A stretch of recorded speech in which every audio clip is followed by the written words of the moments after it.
পৌষ মাস শুরু হইতে না হইতেই আমাদের উত্তরাঞ্চলে এতটা পরিমাণে শীত পড়ে গেছে যেটা বলার বাহিরে।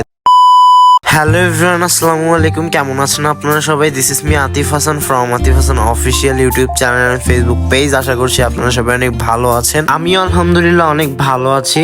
তো আজকে আমি বাড়ি থেকে বের হয়ে দেখতেছি এত পরিমাণে কুয়াশা যেটা বলার বাহিরে। মানে আমি এরকম মানে লাস্ট 3-4 বছরে দেখিনি এরকম কুয়াশা আমাদের এইখানে। এতটা পরিমাণে কুয়াশা আর এতটা পরিমাণে ঠান্ডা পড়ে গেছে। এটা হচ্ছে কি আজকে থেকে প্রায় আরো 6-7 দিন আগের ভিডিও, মানে 9 তারিখ বা 10 তারিখ সামথিং এরকম টাইমের ভিডিও আর কি। বাট তারপরে ওই টাইমটাতে তো পৌষ মাস পরেই নেই, তো তখন অগ্রহায়ণ মাস চলতেছিল আর কি। তো অগ্রহায়ণ মাসে আসলে এরকম ঠান্ডা, আরো তো পৌষ মাস মাঘ মাস পরেই আছে।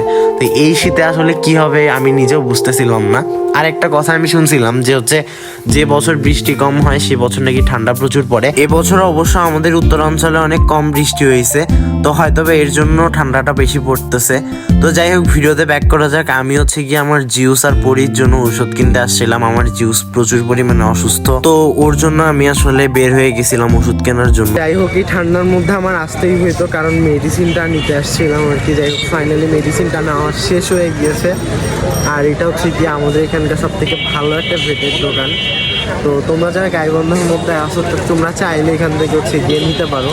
মানে অনেক ভালো একটা দোকান। আমি দোকানটাকে ব্যাক ক্যামেরায় দেখাই দিচ্ছি একবার। এইটাই হচ্ছে গিয়ে সেই দোকান। আপনারা চাইলে আপনাদের পেটসের জন্য এখান থেকে ওষুধ নিতে পারেন। এই শপটা যার, উনি হচ্ছে একজন ভেটের ডক্টর। তো আপনি ওখানে গেলে সবসময়ের জন্য ওনাকে পাবেন, আর উনি সব কিছু দেখে শুনে দেন আপনাকে মেডিসিন দিবে আর কি। তো যাই হোক, অনেক ভালো। আর দোকানের নাম হচ্ছে গিয়ে আলো মেডিকেল স্টোর। এটা হচ্ছে গিয়ে বড় মসজিদের ওইখানে, গাইবান্ধা পৌর পার্ক থেকে একটু সামনে। কাউকে বললেই হবে যে বড় মসজিদের ওইখানে একটা ভেটের দোকান আছে, ওইখানে যাব। তো যাই হোক, আমি ওখান থেকে ওষুধ নিয়ে বের হয়ে গেছি। আর বের হয়ে দেখতেছি ট্রাফিক মোড়, মানে মেইন রোড দিয়ে আমি যাচ্ছিলাম। মেইন রোডেও এতটা পরিমাণে কুয়াশা আর এতটা পরিমাণে ঠান্ডা যেটা আসলে বলে বোঝানো সম্ভব না আপনাদেরকে। তো আমি হচ্ছে একটু স্পিডটা বাড়াই দিছিলাম ভিডিও। যাই হোক, কিন্তু এতটা পরিমাণে ঠান্ডা আর এতটা পরিমাণে কুয়াশা যেটা বলার বাহিরে। এখানে আমি নেমে একটু কাচ্চি বিরিয়ানির দোকানে গেছিলাম আমার জন্য কিছু বিরিয়ানি নেওয়ার জন্য, কারণ রাত্রেবেলা আম্মু বলছে যে রান্না নাকি করবে না। তো যার কারণে আমি ওইখানে গিয়ে সবার জন্য একটু বিরিয়ানি নিয়ে নিলাম। আর নিয়ে এই তো আমি আবারও চলে যাচ্ছি।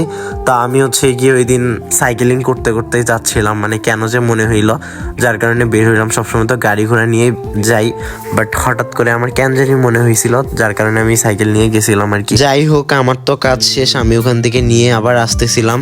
আর এখন আসার সময় দেখতেছিলাম ভাই এখন আরো বেশি পরিমাণে শীত পড়ে গেছে। অনেকে ভাববেন যে তখন হয়তো বা রাত 9টা-10টা বাজে, বাট না, তখন মাত্র বাজতেছে সন্ধ্যা 7টা।